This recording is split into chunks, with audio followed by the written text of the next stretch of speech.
오늘 하나님께서 우리에게 주신 말씀은 사무엘상 16장 6절에서 13절까지의 말씀입니다. 하나님의 말씀을 받들어 읽겠습니다. 하나님의 말씀에 경청하십시오.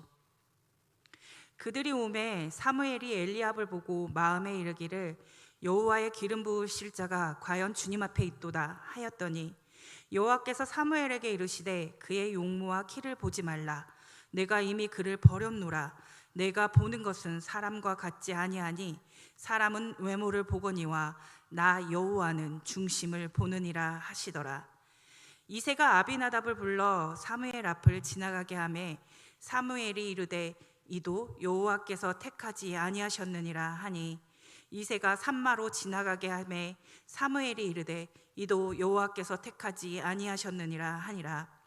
이새가 그의 아들 7을 다 사무엘 앞으로 지나가게 하나 사무엘이 이새에게 이르되 여호와께서 이들을 택하지 아니하셨느니라 하고 또 사무엘이 이새에게 이르되 내 아들들이 여기 있느냐. 이새가 이르되 아직 막내가 남았는데 그는 양을 지키나이다. 사무엘이 이새에게 이르되 사람을 보내어 그를 데려오라. 그가 여기 오기까지는 우리가 식사 자리에 앉지 아니하겠노라. 이에 사람을 보내어 그를 데려오매 그의 빛이 붉고 눈이 빼어나고 얼굴이 아름답더라. 여호와께서 이르시되 이가 그니 일어나 기름을 부으라 하시는지라. 사무엘이 기름 뿔병을 가져다가 그의 형제 중에서 그에게 부었더니 이날 이후로 다윗이 여호와의 영에 크게 감동되니라. 사무엘이 떠나서 라마로 가니라. 아멘. 기도하겠습니다. 하나님 아버지 감사합니다. 우리에게 복된 주일을 허락하여 주시고 우리가 하나님을 예배하는 자리를 잊지 않고 나아오게 하시니 정말로 감사를 드립니다. 하나님, 이 시간 우리가 하나님의 말씀을 듣고자 합니다. 이 시간 가운데 성령님으로 함께하여 주시기를 간구하오니 하나님께서 하나님의 말씀을 전하는 자나 듣는 자 모두에게 성령의 권능을 입혀주시고 성령의 감동함이 우리에게 머물 수 있도록 하나님께서 인도하여 주시옵소서. 말씀을 듣는 우리가 이 말씀을 듣고 하나님의 마음을 깨닫게 하시고 하나님으로부터 오는 지혜를 얻어 일주일을 또 평생을 살아갈 수 있는 힘을 얻을 수 있도록 함께하여 주시옵소서. 이 시간을 온전히 주님께 올려드립니다. 주님께서 주인이 되어주셔서 이 시간을 주장하여 주시기를 간구하오며 이 모든 말씀 우리 주 예수 그리스도 이름으로 기도드립니다. 아멘. 네, 반갑습니다. 저는 2022년 곤지암교회 유년부에 부임하게 된 최효정 전도사라고 합니다. 지난주에 제가 인터넷 뉴스를 서치하다가 기사를 하나 보게 되었습니다. 그 기사가 무엇이었냐면 이제 전국의 각 학교에서 졸업식이 열리고 있다는 기사였습니다. 제가 학교를 다닐 때만 해도 졸업식은 2월 중에 열리는 가장 큰 행사였는데 지금은 졸업식이 1월로 당겨져서 2월까지 계속 이어지고 있다고 합니다. 비록 코로나19 사태로 인하여 예년처럼 많은 인파 속에서 시끌벅적하게 졸업식이 치러지지는 않지만 1년의 과정을 마친 졸업생들을 축하하는 마음은 여전할 것입니다. 또 졸업생들의 마음 역시 예전에 졸업생들이 가졌던 그 마음과 별반 다르지 않을 거라고 짐작이 됩니다. 졸업식이라고 하면 여러분은 어떤 장면이 떠오르시나요? 저는 교문 앞에 줄지어 있는 꽃다발을 파는 사람들, 또 교문으로 들어오는 축하객들의 행렬, 교정에 울려 퍼지는 축하의 노랫소리와 함성소리, 그리고 학사모를 쓰고 졸업가운을 입은 졸업생들의 모습을 담기 위해 여기저기서 찰칵찰칵 터지는 카메라의 셔터 등이 떠오릅니다. 이 모든 것들이 졸업생의 앞날을 축하하는 것들이고 또 이것들로 인하여 졸업생들의 마음이 한껏 들뜨고 설레게 되기도 합니다. 그러나 이제 교정을 떠나야 한다는 아쉬움에 마음 한켠에 슬픔이 몰려와 눈물을 훔치는 졸업생들도 있을 듯 합니다. 졸업이라는 것이 그런데 끝을 의미하는 것만은 아닙니다. 그것은 또 새로운 시작을 내포하고 있는 행사이기도 합니다. 꽃피는 3월이 되면 새로운 학교로 진급하는 이들이 있는가 하면 또 졸업과 동시에 사회로서의 출발을 준비하는 사회 초년생들이 있기도 합니다. 새로운 출발을 앞두고 들뜨고 설레기도 하지만 또 새로운 환경에 어떻게 적응을 하게 될지 걱정과 두려움을 동반한 마음이 이 졸업식 가운데 머무는 것 같습니다. 대학을 졸업하는 졸업생들의 경우에는 그 마음이 더욱더 배가 될 것이라고 생각합니다. 학교라는 울타리를 벗어나 자기만의 삶의 터전을 만들기 위해 한껏 기대에 부풀어 있기도 하고, 그리고 이제 독립된 하나의 사회 구성으로서 살아갈 생각에 정말 설레어 하기도 합니다. 그리고 매일 아침 정장을 차려입고 모닝커피 한 잔을 마시며 회사로 출근하는 자신의 모습을 그려보며 가슴이 벅차오르기도 할 것입니다. 이제 삶을 안정적으로 이끌어가줄 일자리를 찾아 여기저기 이력서를 넣어보는 졸업생들의 모습이 눈에 그려지기도 합니다.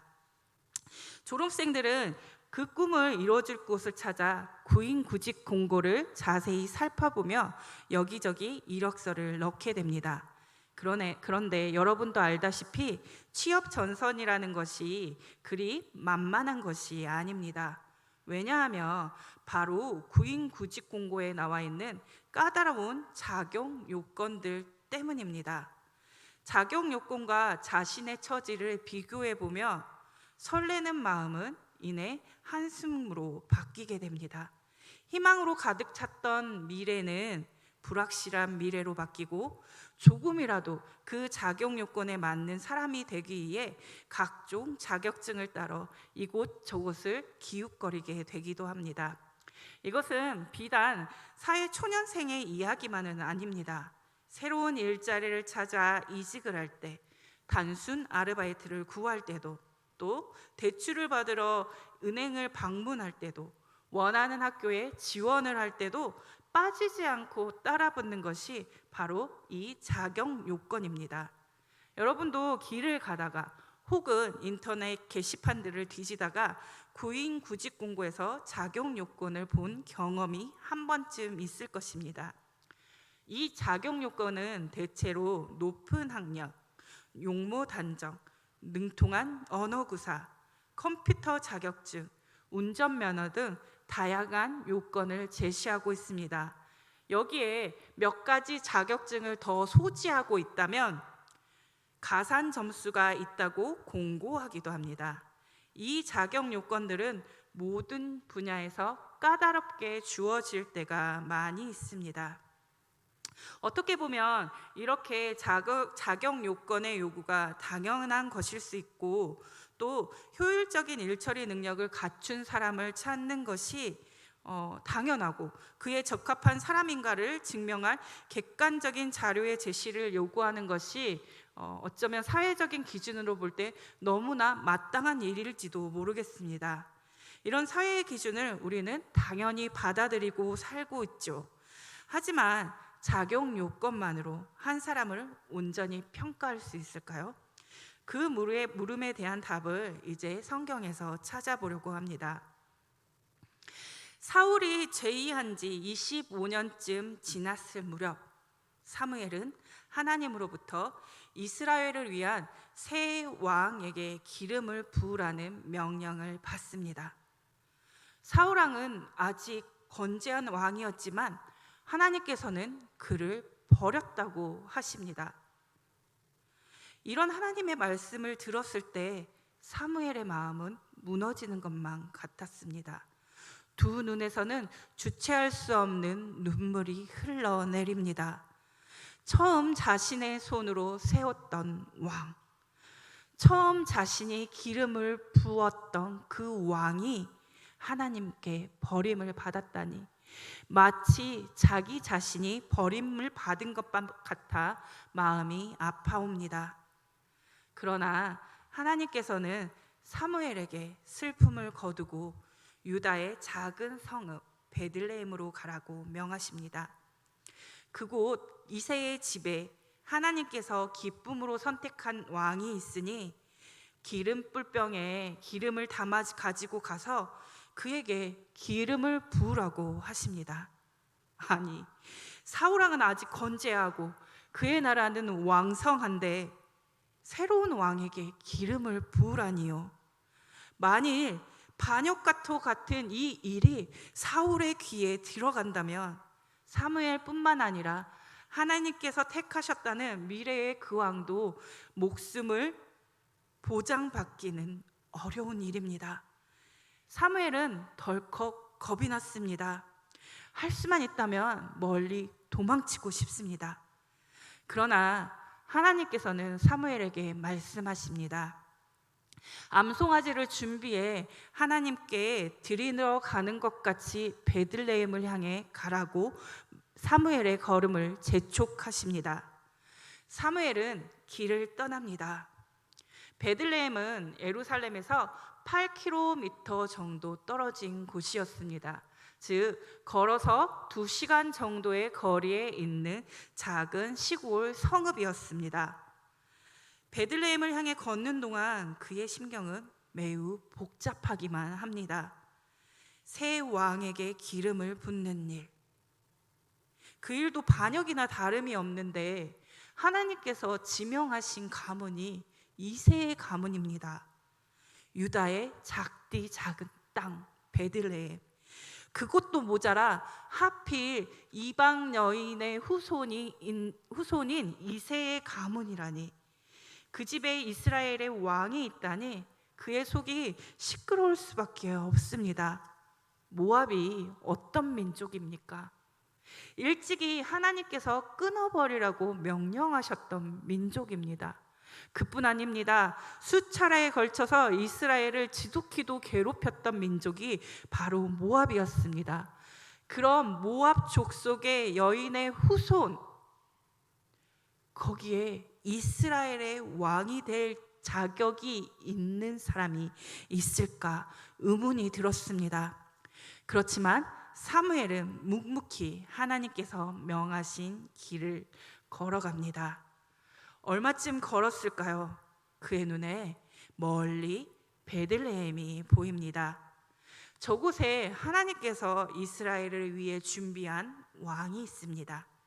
이제 그에겐 하나님의 명령에 따라 하나님께서 특별히 성별하시고 권능을 덧입혀 주실 왕에게 기름을 부을 역사적인 순간만이 기다리고 있습니다. 사무엘의 방문 소식에 베들레헴의 온 동리가 술렁입니다. 말로만 듣던 권능의 선지자, 사사인 그를 남녀노소할 것 없이 호기심 어린 눈으로 살펴봅니다. 그러나 그 호기심은 이내 두려움으로 바뀝니다. 사무엘 그는 시시콜콜한 이야기를 전하러 이 동네 저 동네를 다니는 사람이 아닙니다. 혹시라도 자신들의 잘못을 책망하며 징계하러 베들레헴을 방문한 것이 아닌지 마음에 불안이 엄습합니다. 대체 베들레헴이 어떤 끔찍한 잘못을 저질렀기에 선지자 사무엘이 이곳으로 온 것인지 장로들은 긴장을 늦출 수가 없습니다. 그러나 사무엘의 이야기에 불안은 곧 기쁨으로 바뀝니다. 사무엘은 흥겨운 예배를 인도하기 위하여 왔다고 이야기합니다. 사람들을 모아 하나님 앞에 화평과 화목의 제사를 드리러 왔다고 합니다. 사무엘의 말에 사람들은 안도의 숨을 내쉬고 베들레헴은 일수간 축제의 분위기에 휩싸입니다. 베들레헴은 노랫소리로 가득하고 마을 전체가 화목제 준비에 바빠집니다. 들뜬 분위기에 사무엘의 마음도 부풀어 올라 이새와 그의 아들들을 제사에 청합니다. 드디어 이스라엘에게 새 왕에게 기름을 부을 역사적인 순간이 다가왔습니다. 먼저 이새의 장남 엘리압이 사무엘에게 나아옵니다. 엘리압을 본 사무엘의 마음이 두방망이 질칩니다. 그도 그럴 것이 엘리압의 용모를 보니 정말 건장하고 우람하기 이를 데 없는 청년이었습니다. 용사로서의 자격 요건이 충분해 보이는 청년이었습니다. 그의 키는 다른 사람들의 어깨 위만큼이나 컸고 듬직해 보였습니다. 얼핏 보기에도 용맹한 용사인 그는 왕의 제목이 틀림이 없습니다. 그에게 위압감마저 느껴집니다. 그의 용모를 사울과 비교해 보아도 전혀 뒤처지지 않고 그에게서 사울왕의 위엄이 그대로 느껴집니다. 먼 훗날 전장에서 이스라엘을 호령하며 승리로 이끌 왕의 모습이 보입니다. 사무엘의 마음이 흡족했습니다. 그의 용모와 용맹함을 보니 기름 부음을 받을 만한 자격이 아주 충분히 갖추어져 보입니다. 그에게 이스라엘의 미래를 맡겨도 좋겠다는 생각을 하며 사무엘은 그에게 기름을 부으려고 합니다. 그러나 하나님께서는 그가 아니라고 하십니다. 하나님께서는 말씀하십니다. 사람은 외모를 보지만 하나님은 중심을 보신다고 하십니다. 아니, 이렇게 훌륭한 제목의 청년이 도대체 무엇이 부족하단 말입니까? 엘리압이 훌륭한 왕의 제목임에 이의를 제기하는 사람은 아무도 없었습니다. 오직 하나님만이 엘리압을 거절하십니다. 사무엘은 뒤통수를 방망이로 맞은 것 마냥 어안이 벙벙해집니다. 그리고 엘리압을 바라보았습니다. 그에게서 사울왕의 진한 모습이 겹쳐져 보였습니다. 하나님께 기름 부음을 받아 왕이 되었지만 길갈에서 스스로 제사를 드렸던 왕. 아말렉을 진멸하라는 하나님의 명령을 받았음에도 불구하고 아각을 살려주고 그의 재산을 사유화했던 왕. 하나님께 선택받았지만 결국 버림을 받게 되었던 사울왕의 행적을 떠올려 보니 하나님의 마음이 이해가 가는 것도 같습니다. 사무엘은 하나님의 결정에 따라 엘리압에게 기름 붓는 것을 거절합니다. 이윽고 이새는 그의 둘째 아들 아비나답을 사무엘에게로 데려옵니다. 형에 비하면 용모가 조금 부족해 보이지만 그도 꽤 괜찮은 용사처럼 보입니다. 그에게도 왕의 자격이 충분한 것처럼 보입니다. 그러나 하나님께서는 그도 아니라고 말씀하십니다.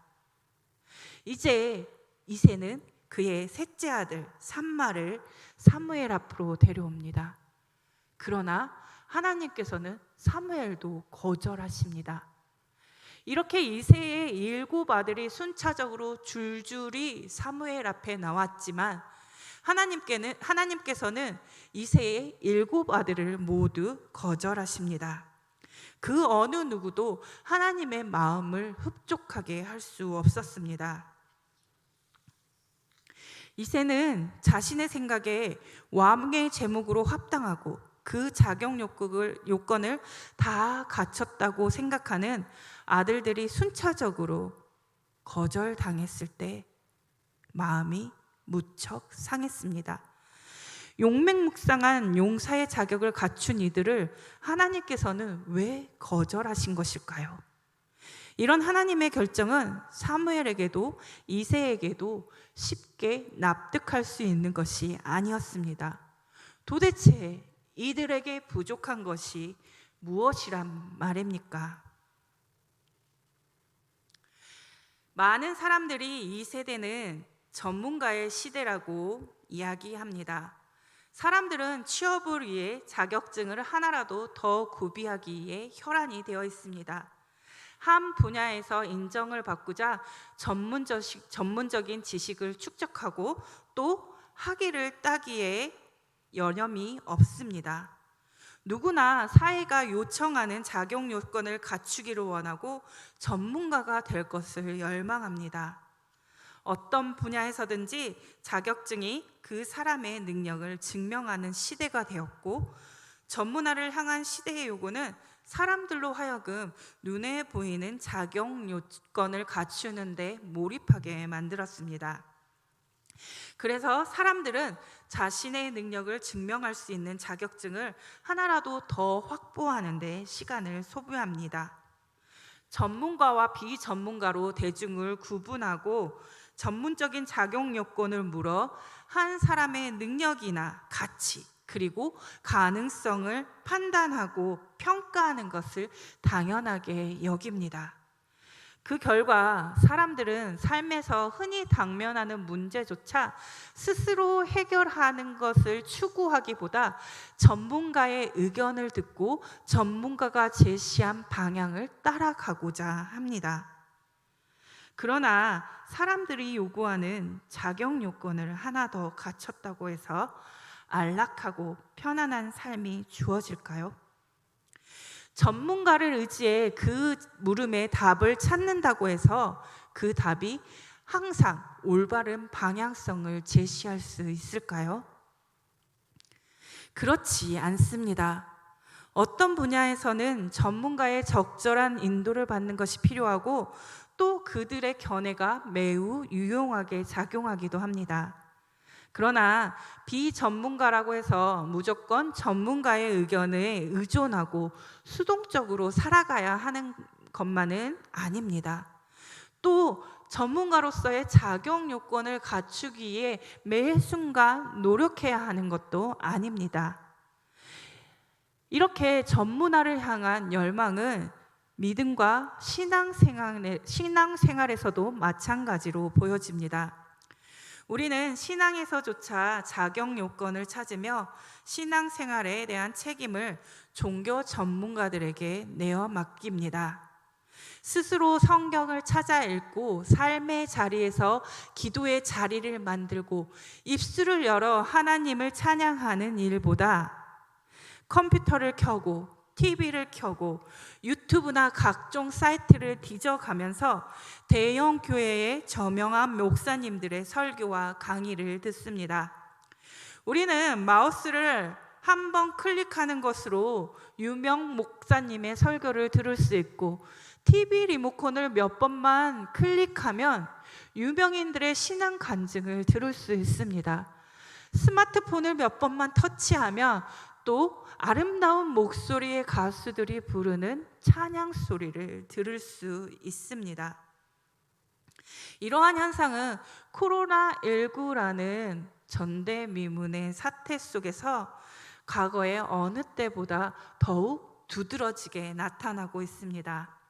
하지만 이렇게 우리가 말하는 영적 전문가에게 우리의 믿음의 생활을 내어 맡기는 것이 올바른 일일까요? 이렇게 우리의 모든 믿음 생활을 그들에게 내어 맡기는 삶을 산다면 신앙인으로서 우리의 삶은 오히려 더 무기력해지고 무능력해진다는 사실을 기억해야만 합니다. 영적 전문가로서 자격 요건을 갖추지 않았다고 스스로 말씀을 찾아 읽는 것을 거절하고 입술을 열어 찬양하는 것을 거절하고 기도의 자리를 만드는 것을 거절한다면 우리는 신앙인으로서 죽은 삶을 살 수밖에 없습니다. 어떤 이들은 전문성을 갖춘 목회자들과 영성 전문가가 자신의 신앙과 영성을 깊게 할 것이라고 기대합니다.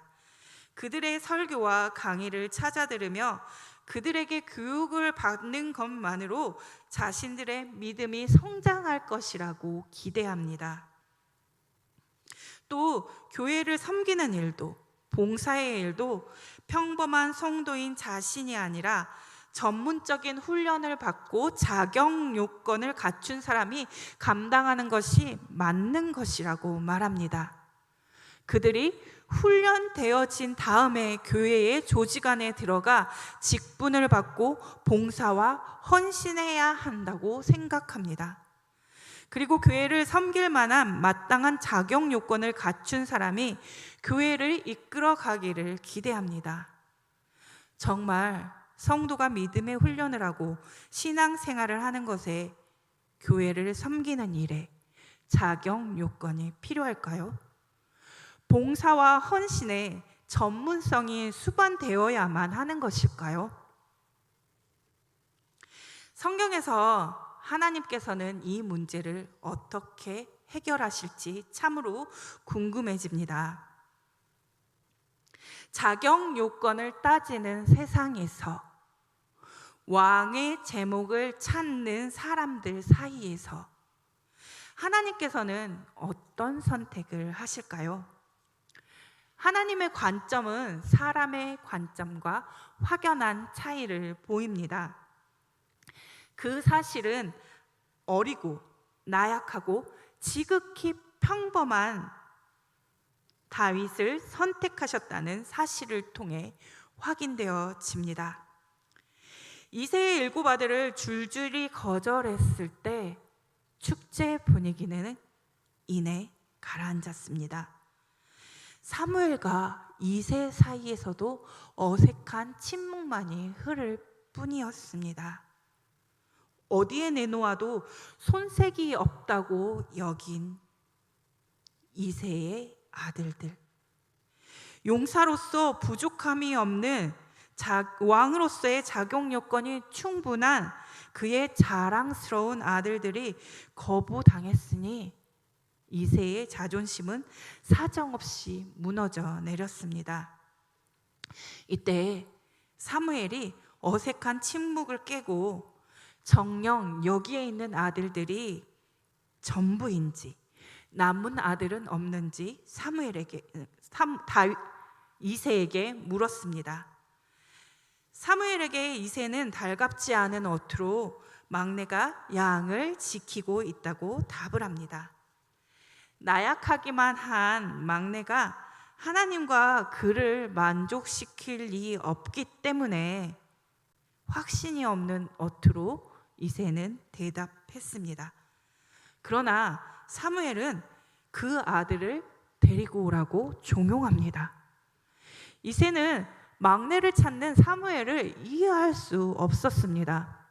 할 줄 아는 것이 아무것도 없어 그저 양떼를 지키는 일이나 하는 아이를 위대한 선지자가 왜 찾는 것인지 도무지 알 길이 없습니다.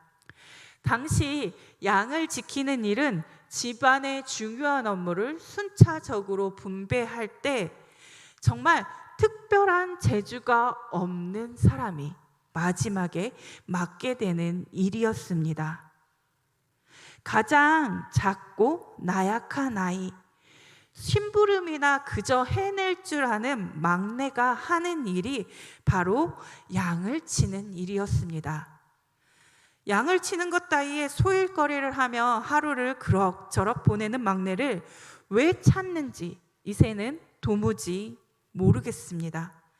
애초에 데려올 생각조차 없었고 그가 있는지 없는지 아는 사람도 아무도 모르는, 설령 그가 없는 것을 눈치챘다고 해도 그것을 이상하게 여길 만한 사람이 아무도 없는 그 아이를 사무엘은 도대체 왜 찾는 것일까요? 굳이 그를 사무엘 앞에 불러올 필요가 있는 것일까요? 누가 보기에도 훌륭한 용모를 가진 건장한 아들들을 거절한 사무엘이 하찮은 일을 하는 이 막내를 만족할 그럴 일은 벌어지지 않을 것입니다. 혹여라도 정말 사무엘이 그에게 기름을 부을라치면 목숨을 걸고라도 그를 말려야 한다고 이새는 생각했습니다. 그러나 사무엘은 그 막내를 데려오기 전에는 식사 자리에도 앉지 않겠다고 합니다. 어서 그 막내를 데려오라고 합니다. 이새는 사무엘의 녹이라도 달랠 요량으로 막내를 데리고 왔을지도 모릅니다. 그러나 그 막내 아들이 사무엘 앞에 섰을 때 놀라운 일이 벌어졌습니다. 사무엘은 그가 하나님께서 준비하신 사람임을 알아차립니다. 그리고 뿔병에 있는 기름을 그에게 부었습니다. 15살의 막내가 당대 최고의 선지자에게 기름 부음을 받는 일이 눈앞에서 벌어지고 있는 것입니다. 사무엘의 뿔병에 담긴 기름은 단순한 기름이 아닙니다. 그 기름은 하나님의 영과 같은 것이었습니다. 성경은 이날 이후 이새의 막내 아들이 하나님의 영에 크게 감동되었다고 기록하고 있습니다. 그 막내가 바로 다윗이었습니다. 다윗은 이렇게 역사에 등장하게 됩니다. 이름도 불리지 않았던 존재, 그저 막내라고 불렸던 존재. 그는 8형제 중에 그저 어린애였고 별 볼 일 없는 사람이었고 하찮은 존재로 취급받았습니다. 아버지 이새는 그를 이름으로 부르지 않고 하카톤, 즉 막내라고 부릅니다. 하카톤이란 히브리어는 하찮은 존재, 별 볼 일 없는 사람이란 의미를 담고 있습니다. 이 사실만으로 미루어 보아도 다윗이 얼마나 존재감이 없는 사람이었는지 우리는 미루어 짐작할 수 있습니다. 그는 그렇게 존재감이 없었기 때문에 그가 마을의 잔치에, 화목제에 참여하지 않아도 그것을 깨닫는 사람조차도, 그것을 이상하게 여기는 사람조차도 없었습니다. 오히려 축제에 참여하지 않고 홀로 외딴 곳에 떨어져 양을 치는 것을 당연하게 받아들였습니다. 업신여김을 받는 것이 마땅하여서 사무엘이 방문한 그날에도 그 누구도 그를 마을로 불러올 생각을 하지 않았습니다. 그러나 다윗은 선택되었습니다. 선택되었을 뿐만 아니라 왕으로서 기름 부음을 받게 되었습니다. 다윗은 사람의 안목에 의해서 선택되지 않았습니다. 그가 큰 용사로서의 자격과 건장한 외모를 가지고 있어 선택받은 것이 아닙니다. 훗날 그가 적군의 거인 장수를 물리칠 만한 가능성이 보여서 선택받은 것이 아닙니다. 그가 들판에서 용사로서 전문적인 훈련을 받고 있었기 때문에, 그래서 용사로서의 자격 요건을 착실히 충족시켜 가고 있었기 때문에 선택을 받았던 것이 아닙니다. 그는 그저 양을 치는 별 볼 일 없고 하찮은 일을 감당하고 있었을 뿐입니다. 그가 그 어떤 정치 수업을 받고 있었기 때문에 정치가로서의 자격 요건을 채워가고 있었기 때문에 하나님께서 그를 선택하신 것이 아닙니다. 사람의 기준에서는 그는 결코 왕이 될 제목이 아니었고 왕의 자격 요건에 한참이나 못 미치는 사람이었습니다. 그러나 하나님은 다윗을 선택했습니다. 그를 선택한 것은 그의 아버지도 또 왕도 선지자 사무엘도 아니었습니다. 오로지 그는 하나님의 안목에 의해 선택되었고 기름 부음을 받았습니다. 성경에서 그 이름과 사건이 수없이 등장하고 회자되는 다윗은 사실은 너무나도 평범하고 보잘것없는 사람이었습니다. 그는 어떤 분야의 전문성을 가지고 있는 사람이 아니었습니다. 당시 사람들이 고대하던 왕의 면모나 용사의 자격 요건을 갖춘 사람이 아니었습니다. 그는 그저 어리고 약했고 그에게 부여된 하찮은 일들이나 심부름을 하며 지내는 사람이었습니다.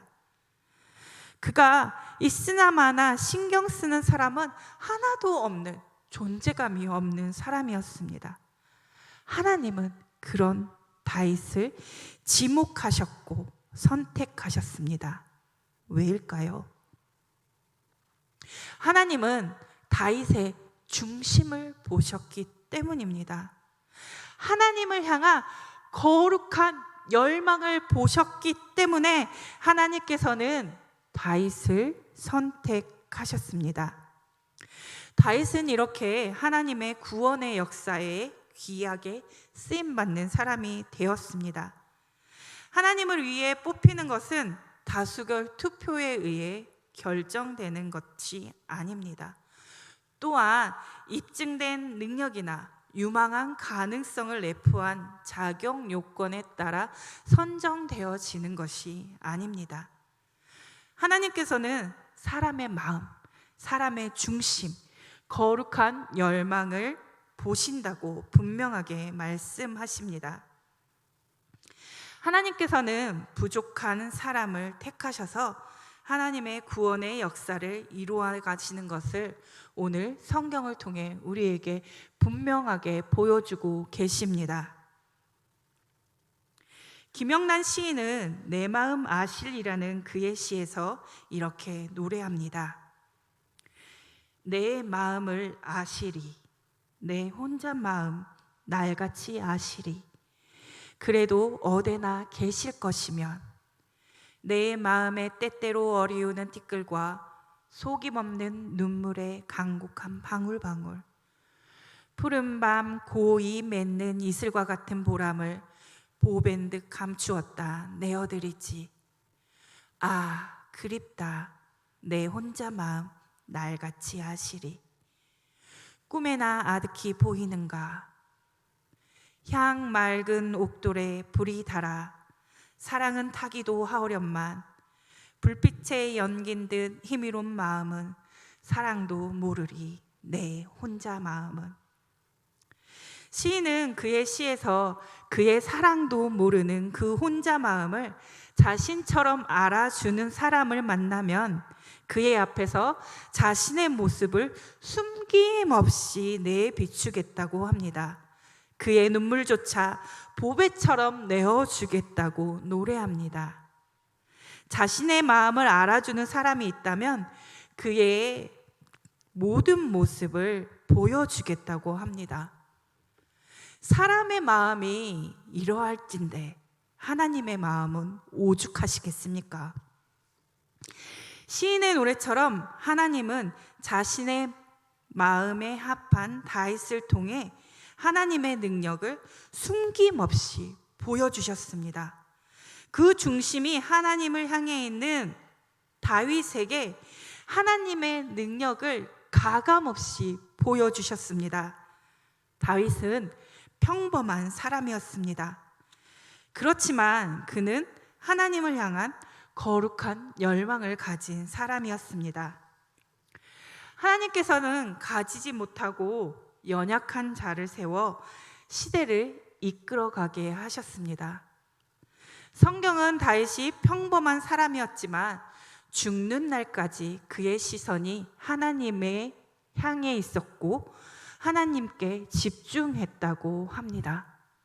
또 하나님의 마음에 합한 사람으로 살아갔다고 평가하고 있습니다. 다윗은 일상에서 제사장의 역할을 감당하는 삶을 살았습니다. 그가 제사장의 직분으로 부름을 받지 않았는데도 하나님과 신실한 관계를 맺었고 그 관계를 말과 행동으로 나타내었습니다.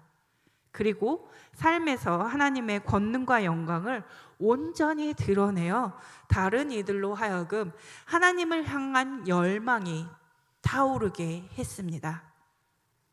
하나님께서는 다윗의 중심을 보시고 그에게 기름을 부어 시대를 이끌어가게 하신 것처럼 지금의 시대에도 그렇게 하시기를 원하십니다.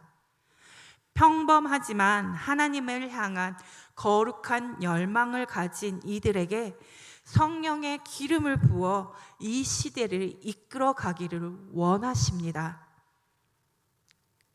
특별한 영성을 지닌 전문가적 목회자나 여러 자격증을 취득한 전문가가 아니라 하나님을 향해 중심이 서 있는 평범한 사람들에게 하나님의 영을 부어주시기를 원하십니다.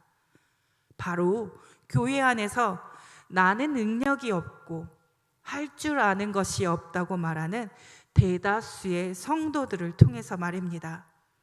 그 평범한 사람들을 통해 하나님께서는 위대한 일들을 이루시기를 원하고 그 일들을 계획하고 계십니다. 가진 것이 없습니까? 아무도 나를 돌아보지 않습니까? 사람들은 내가 있으나마나 신경도 쓰지 않습니까? 나는 늘 하찮은 일만 하는 것 같습니까? 그 어떤 전문적인 지식도 없고 특별한 능력도 없습니까? 그 어떤 자격 요건도 충족하지 못하고 있습니까? 그러나 낙담하지 마십시오. 여러분의 중심을 보시는 하나님께서 바로 여기 계십니다. 내가 부족하고 나약하기 때문에 일할 수 없습니까? 내가 능력이 없기 때문에 전문가를 찾습니까? 나의 능력을 극대화하는 것으로 하나님께 영광을 돌리고자 자격증을 따고 전문가가 되기 위해 애쓰고 있습니까? 하나님께서는 그보다 먼저 그 중심을 하나님께 두라고 말씀하십니다. 여러분의 마음을 헤아리시며 여러분의 중심을 보시는 하나님이 바로 여기 계십니다. 하나님께서는 하나님을 향한 봉사와 헌신에 사람들이 원하는 전문적 능력을 갖추라고 말씀하시지 않으십니다. 그 중심을 하나님께 두고 하나님과의 친밀한 관계의 삶을 살아가라고 말씀하십니다. 그리고 지극히 평범한 사람을 통하여 일하시는 하나님의 권능과 영광을 삶을 통해 사람들에게 보이라고 지금 우리에게 말씀하고 계십니다. 이 말씀은 오늘 이 자리에 나온 저와 여러분에게 주시는 말씀입니다. 여러분은 소위 이 시대가 말하는 종교 전문가들은 아닙니다. 그러나 그들보다 훨씬 더 하나님께 선택된, 하나님께서 쓰시고자 하시는 위대한 성도들임을 기억하십시오. 하나님께서는 모든 평범한 사람들을 세우셔서 예수를 믿게 하시고 그들에게 성령의 기름을 부으셔서 하나님의 일을 시키십니다. 오직 여러분은 이제 하나님과 관계를 맺는 능동적 신앙으로 하나님을 바라보십시오. 하나님께서는 여러분을 선택하시고 여러분이 하나님을 얼마나 바라보고 있는지 여러분의 중심을 보십니다. 여러분이 하나님을 향해 거룩한 열망을 가질 때 여러분에게 성령의 기름을 부어 주실 것입니다. 하나님께서 그 중심을 하나님께 두라고 말씀하십니다. 하나님께서 나와 같은 평범한 사람을 사용한다는 사실을 잊지 마시고 중심을 하나님께 두어 그분을 향한 거룩한 열망을 간직하고 살아갑시다. 이것이 오늘 우리에게 주시는 하나님의 위대한 말씀입니다. 기도하겠습니다. 하나님 아버지, 감사합니다. 우리가 정말 보잘것없고 하찮은 사람들로 보이지만 우리의 중심이 하나님을 향할 때 하나님께서는 우리를 통해 일하시며 하나님의 나라를 우리를 통해 이 땅 가운데 확장시켜 나가신다는 사실을 우리가 말씀을 통해 깨달았습니다. 하나님, 우리가 이 말씀을 붙들고 세상으로 나아가기를 원합니다. 또한 교회를 섬기기를 원합니다. 우리가 그 어떠한 작용 요건을 갖추지 않았다고 하나님을 섬기고 교회를 섬기는 일에 발을 빼는 것이 아니라 오히려 하나님을 향한 거룩한 열망으로 우리의 입술을 열어 하나님을 찬양하고 하나님께 간구하며 또한 스스로 말씀을 읽고 묵상함으로 하나님과의 깊은 교제를 이루어가는 삶을 살아갈 수 있도록 인도하여 주시기를 원합니다. 하나님, 우리가 온전히 우리의 중심을 하나님께 두기를 원하오니 하나님, 우리에게 하나님의 은혜를 부어주시고 하나님의 성령의 기름을 우리에게 부어주십시오. 우리가 이 땅 가운데 하나님의 나라를 이루고자 합니다. 우리를 통해 일하시는 하나님을 온전히 경험하고자 합니다. 하나님, 우리 삶의 주관자가 되어주시고 우리를 이끌어 주시옵소서. 하나님의 말씀이 우리 삶에 온전히 임할 것을 믿으며 이 모든 말씀 우리 주 예수 그리스도 이름으로 기도드립니다. 아멘.